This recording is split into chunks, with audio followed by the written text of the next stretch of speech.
2021년 11월 5일 나이키의 주가는 179달러라는 역사적 정점을 찍었습니다. 당시 시가총액은 무려 600억 달러. 전 세계의 모든 운동화 시장을 독식할 것만 같은 기세였죠.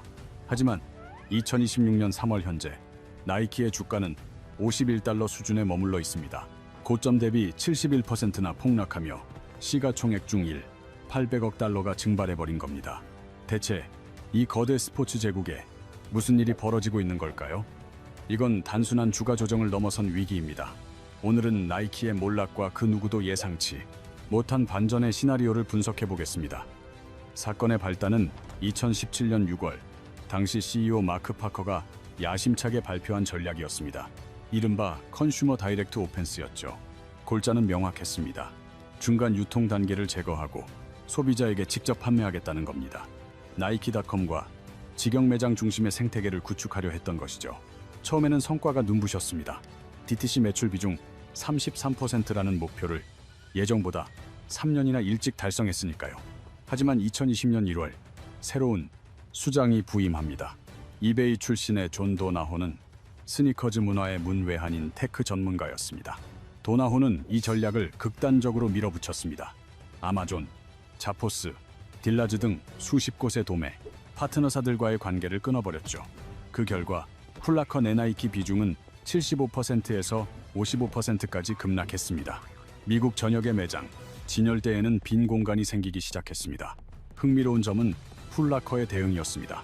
나이키가 떠난 자리를 뉴발란스와 호카, 그리고 올러닝이 채우기 시작한 겁니다. 결과요, 풋라커의 매출은 오히려 반등했습니다. 나이키 없이도 충분히 자생할 수 있음을 증명한 셈이죠. 하지만 진짜 문제는 따로 있었습니다. 어디서 파는가에만 매몰된 나머지 무엇을 파는가를 잊어버린 겁니다. 에어포스 1이나 덩크, 에어조던 같은 구모델의 색상만 바꿔서 반복 출시했습니다. 소비자들이 질리는 건 당연한 수순이었죠. 결국 2022년 8월 재고 자산은 사상 최고치인 97억 달러까지 치솟았습니다. 북미 지역에서만 전년 대비 65%나 급증한 수치입니다. 도나호 CEO 본인도 실책을 인정했습니다.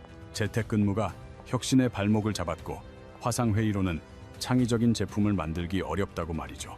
하지만 그가 중회의 탓을 하는 4년 동안 나이키의 신제품 출시 건수는 무려 40%나 급감했습니다.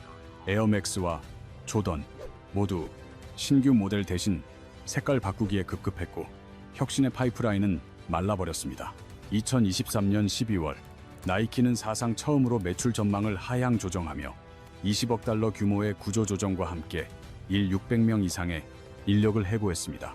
그리고 2024년 6월 28일 하루 만에 주가가 21% 폭락하며 시가총액 240억 달러가 날아갔습니다. 나이키 역사상 최악의 하루로 기록된 날이죠. 매출 흐름을 보면 위기는 더욱 명확해집니다. 2023년 실적 대비 2025년 예상 매출은 약 463억 달러로 10% 가까운 수치가 빠져나갔습니다. 그렇다면 나이키가 비운 그 진열대에는 누가 들어섰을까요?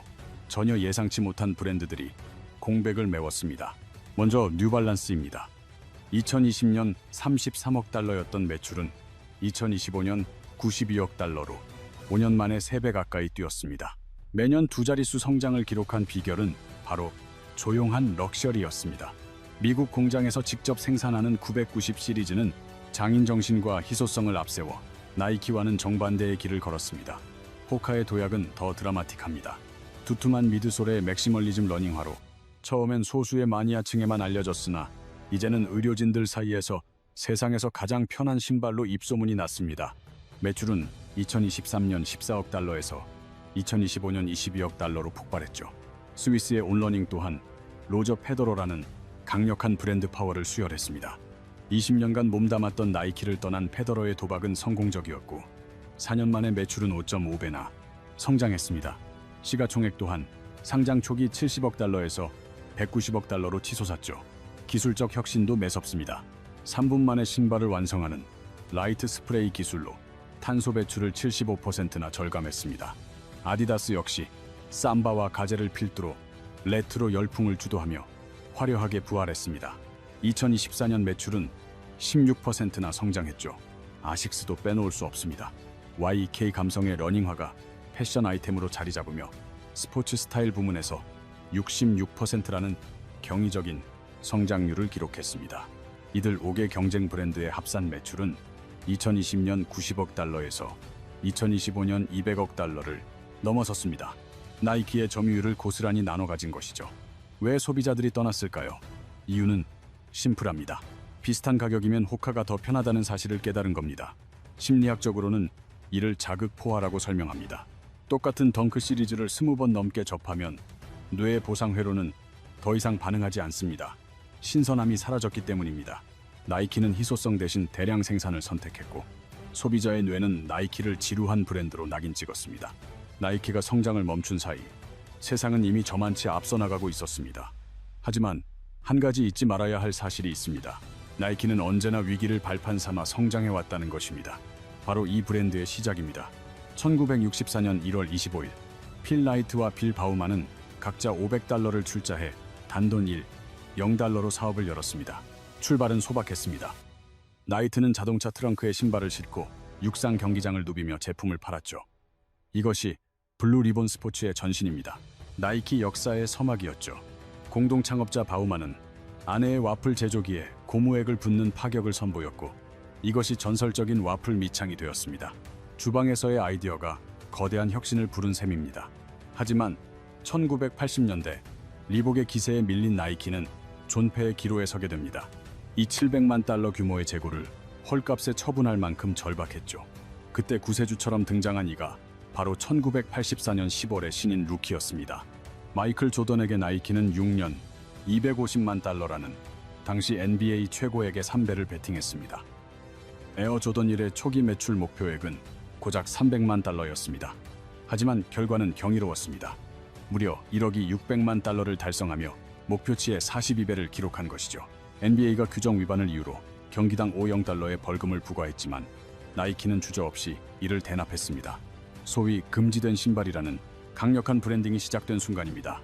여기서 흥미로운 점은 나이키가 매번 벌금을 기꺼이 대신 냈다는 사실입니다. 시즌 전체 벌금보다 에어 조던의 단 하루 매출이 훨씬 압도적이었기 때문이죠. 규제를 마케팅의 기회로 승화시킨 것입니다. 이는 비즈니스 역사상 가장 영리한 투자로 기록되었습니다. 그리고 1988년 단 세 단어가 모든 걸 바꿉니다. 바로 Just Do It입니다. 80세 월트 스택이 금문교를 달리는 광고 이후 나이키의 북미 점유율은 10년 만에 18%에서 43%까지 치솟았습니다. 매출 역시 $8.7억 $92억 달러로 급성장했죠. 2018년에도 나이키는 파격적인 선택을 합니다. 인종차별에 저항하며 무릎을 꿇었던 NFL 선수를 광고 모델로 기용한 겁니다. 분노한 소비자들은 SNS에 나이키 운동화를 불태우는 영상을 올리기 시작했습니다. 대대적인 불매 운동이 일었지만 결과는 반전이었습니다. 주가는 오히려 36% 급등했고 시가총액은 $60억 달러나 늘어났죠. 홍보 효과만 $1.6억 달러에 달했습니다. 위기 속에서 혁신과 과감한 승부수를 던지는 것, 그것이 바로 나이키의 진정한 유전자입니다. 하지만 이 성공 방정식이 2026년에도 통할까요? 현재 겪고 있는 경영 위기 배후에는 매우 상징적인 인물이 존재합니다. 바로 애플의 수장인 팀 쿡입니다. 그는 2005년부터 나이키 이사회의 핵심 일원으로 활동해왔습니다. 애플의 총수 자리에 오르기 전부터 나이키와 인연을 맺어 벌써 21년째죠. 필 라이트가 그를 어떻게 평가했는지 아십니까? 위대한 자산이라 칭송했습니다. 포춘지는 그를 영화 대부에 나오는 전략적 책사인 콘시글리에레에 비유하기도 했습니다. 나이키의 핵심 조언자라는 의미죠. 쿡이 나이키에 이식한 철학은 명확합니다. 선택과 집중을 통해 완벽을 기하는 것입니다. 이는 애플의 성공 공식과도 맞닿아 있습니다. 2006년 나이키 플러스부터 2016년의 협업 제품들까지 애플워치 에디션에 이르는 모든 접점의 중심에는 쿡이 있었습니다. 전임 CEO 존 도나우조차 그를 멘토로 여겼죠. 20년 동안 기술과 공급망 전반에 걸쳐 막대한 영향력을 행사한 그가 2024년 나이키가 휘청거리자 직접 움직였습니다. 필 라이트와 함께 경영진 교체를 진두지휘한 것이죠. 그들은 은퇴했던 32년 경력의 베테랑을 다시 불러들였습니다. 외부 수혈이 아닌 내부의 정통성을 선택한 것인데 이는 과거 애플이 팀 쿡에게 경영권을 승계했던 방식과 매우 흡사합니다. 2025년 12월 그는 나이키 주식 5만 주를 약 $295만 달러에 매입합니다. 이사회에 합류한 이후 20년 만에 처음으로 단행한 공개 매수였습니다. 말보다 지갑으로 신뢰를 증명하자 주가는 즉각 5% 가까이 반등했습니다. 오랜 세월 동안 단 한 번도 주식을 사지 않았던 쿡의 이례적인 행보가 시장에 강력한 확신을 준 셈입니다. 통상적으로 내부자의 매수 신호가 포착된 후 1년간 해당 주식의 평균 수익률은 시장 대비 압도적이었습니다. 이 시점에 등판한 엘리엇 힐은 1988년 나이키의 인턴으로 첫 발을 내디딘 정통 나이키맨입니다. 30년 넘게 19개의 보직을 거치며 유럽과 북미 대륙을 모두 경험한 브랜드의 생리를 누구보다 잘 아는 인물이죠. 2020년 도나호 체제가 들어서며 야인으로 돌아갔던 그는 4년 만에 무너져가는 친정팀의 부름을 받았습니다. 흥미로운 건 필라이트가 애초에 원했던 적임자가 바로 힐이었다는 점입니다. 그는 브랜드의 본질을 이해하는 리더를 원했습니다. 도나호는 디지털 전문가였으나 신발에 대한 애정은 부족했습니다. 이것이 창업자와 전문 경영인 사이의 근본적인 차이였습니다. 2024년 10월 마침내 CEO로 취임한 그의 첫 마디는 매우 날카롭고 직설적이었습니다. 우리는 스포츠에 대한 집착을 잃어버렸다며 Win now, win now 라는 5글자의 나이키의 사활을 걸었습니다. 첫째, 모든 조직을 스포츠 본질로 되돌립니다.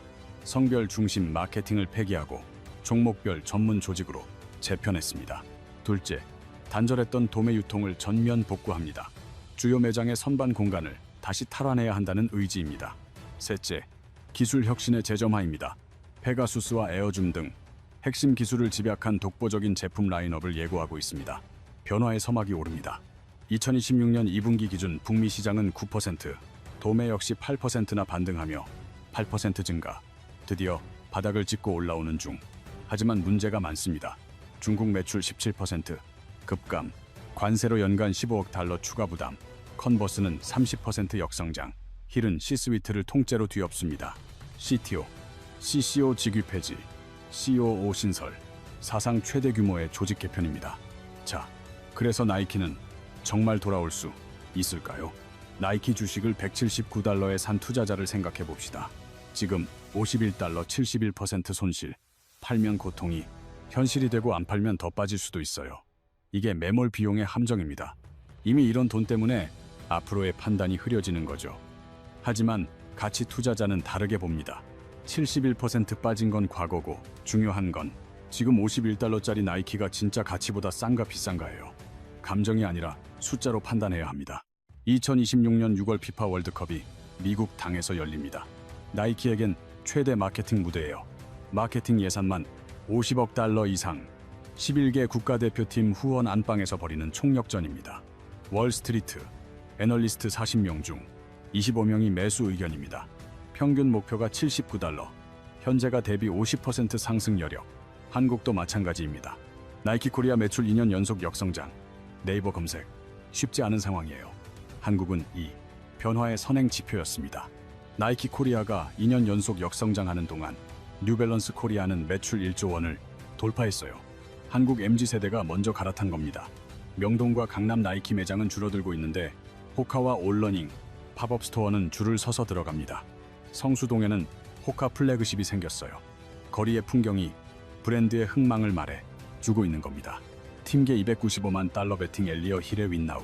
내부자들이 자기 돈을 거는 회사, 그 의미를 아시겠죠? 필라이트는 말했습니다. 소명을 찾아라. 그게 무슨 뜻인지 몰라도 나이키는 지금 다시 한번 그 소명 앞에서